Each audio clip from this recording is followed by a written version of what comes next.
Hi, I'm back. And today I want to talk to you guys about something that I've been noticing really ever since high school, which is my relationship to the idea of work, jobs, careers, and all of that. In recent years, and this is not a joke, I have noticed a fear of working. And as a more insecure person, per se, I have really attached that to the concept of laziness. And of course, that I'm ungrateful and privileged. And the only thing that stands true here is that, yes, this view comes from a very privileged standpoint, for sure. But the part of laziness and ungratefulness really isn't true. And I think undercovering a lot of my beliefs about jobs and work and my future and what is going to pay the bills for my future, all of that can really bring up a lot of the social constructs we have about our identity and the attachment that that has with the career we choose or that we end up in. And yeah, that's basically the topic. So I hope you like this. And if not, you can just laugh that I'm 20 years old and basically I think I'm scared of working. I'm laughing, but it's not that funny. It is deep, but it's not that funny. Okay, so clearly costume change, but I'm back. And I think I'm gonna start with really how we are introduced to the idea of work when we are children. So we are so many times asked, what do you wanna be when you grow up, you know? And adults expect us to answer, oh, I wanna be a nurse, I wanna be a teacher, I wanna be a firefighter, I wanna be an actor. And we really attach who we are into what pays our bills. And that starts so early, right? And so no wonder why it seems like such a huge decision, because we really attach who we are to that decision. And this is not to say that choosing what pays your bills is not a big decision, because it is. Like, we spend, I think, 8,000 hours working in our lives or something. So definitely, like, it is important to be content with your choice.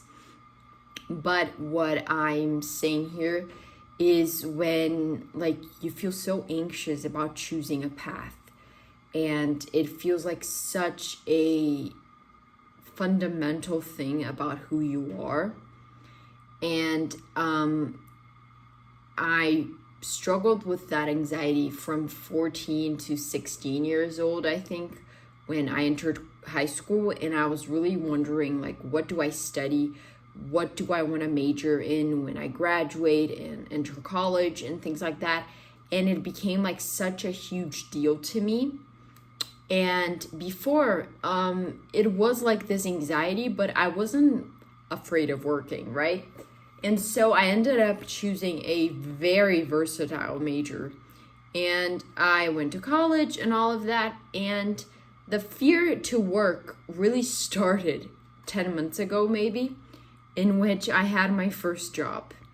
And first, I think what began, like what triggered this fear, was that I got the job and suddenly, without realizing and without being warned, it's as if I entered the loop of the work life and I wasn't aware of that.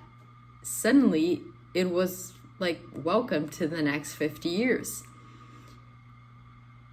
Which is really scary, and it seems like such a huge commitment. Not even like at that job, but like just the idea that this is never gonna stop, you know?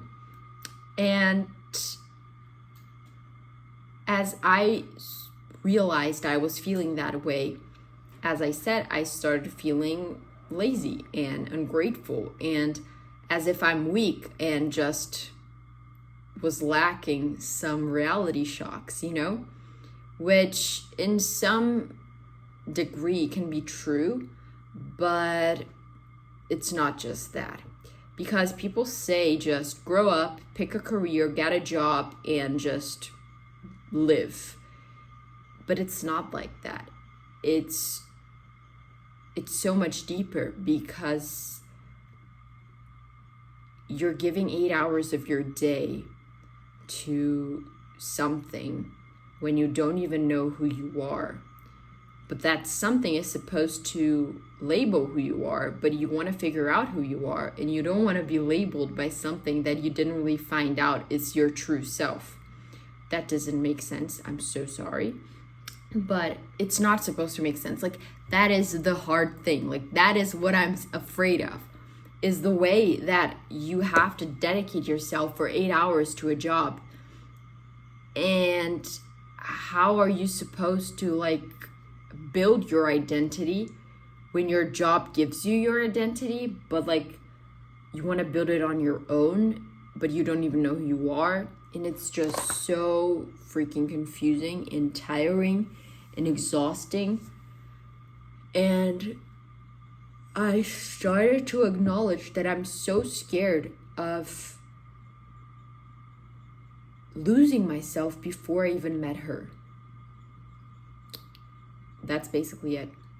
And what really struck me was that it didn't even mean that, like, oh, I'm against, like, actually. I also started thinking, like, I'm so egotistical, you know, like, I just think about myself, because I was like, oh my God, how am I gonna dedicate 8 hours a day to a job?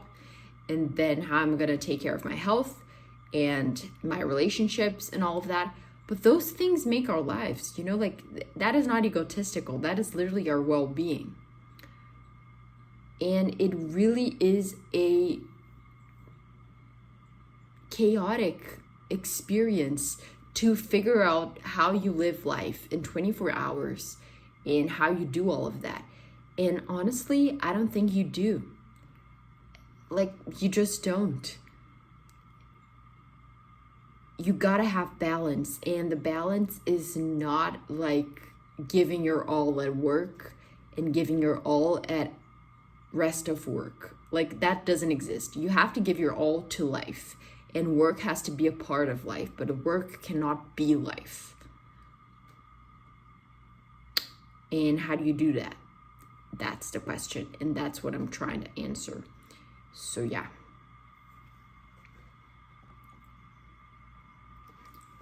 I think the first thing that is important to really realize is actually acknowledge and really, I think, honor what this means if you resonate, because it really does mean you care about living meaningfully, and you are sensitive, and you are afraid of getting stuck.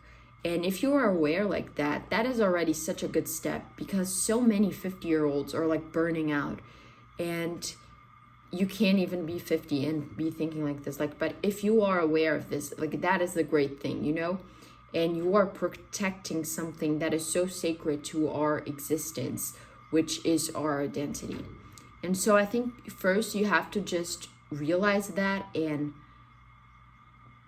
give yourself the approval of that, you know, like, accept that with proudness, you know, don't be ashamed of that. That is not weak or lazy or crazy. That is literally well-being and just being purposeful in life.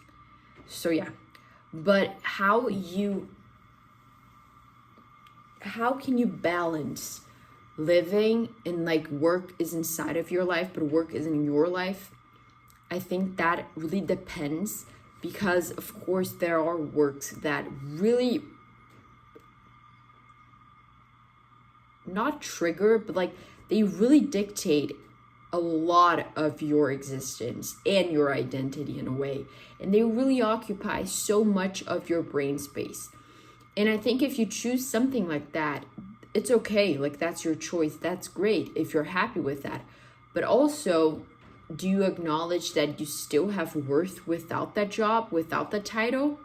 If you do, and you are genuinely happy and balanced and at peace with working and dedicating so much of your time on that, and sacrificing maybe relationships outside of work and things like that.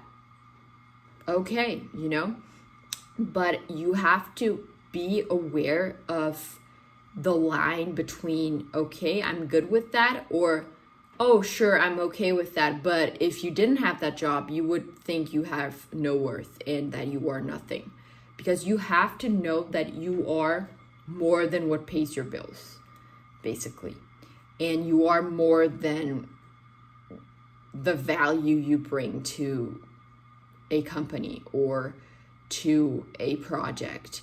You are more than anything monetary. You are literally more than even your ideas. You are just you, and that is worth it. So yeah. The second thing is, if you acknowledge that you really need your time to detach job and providing for yourself with your relationship with yourself in a way, and that is okay too. Like having a job that is more quiet and more gentle to your mind, so you have more time to either at the job, really, if it's not something you have to think so much. Like you can meditate while you're working in different jobs. If that is what you need as well, that is a choice. Or if you realize you do want a job that is a little bit more investment into your brain capacity, but it's not something that ticks like your joy, but you understand that you are okay with doing that because you are really capable of putting boundaries of, okay, I'm going to dedicate 8 hours and I'm going to actually focus on that. It's not the joy of my life, but it's okay. 8 hours, because then I can live the life I want on the rest of my day. But if you are actually self-aware of that, and you are agent about that, and you are deciding that, and you are able to actually give your all into also developing your relationships and your hobbies and all of that, that is great as well. And sometimes you find jobs that actually monetize your personality, which are basically like you're using so many of your traits inside of your job as like, I don't know, like being an influencer or maybe being an actor, which like it's not your personality, but it's like you. I don't know, but like you get what I mean? Like it's something that it's as if like there is no boundaries, and that can be a really dangerous field. But also, if it is what makes you work, oh, okay, you know, like we are all so different. But what I want to bring here is that the fear of working, although it sounds ridiculous, if we all just analyze it a little bit more, we're all going to see we're scared of it. And we're all going to see how vulnerable we are to that reality.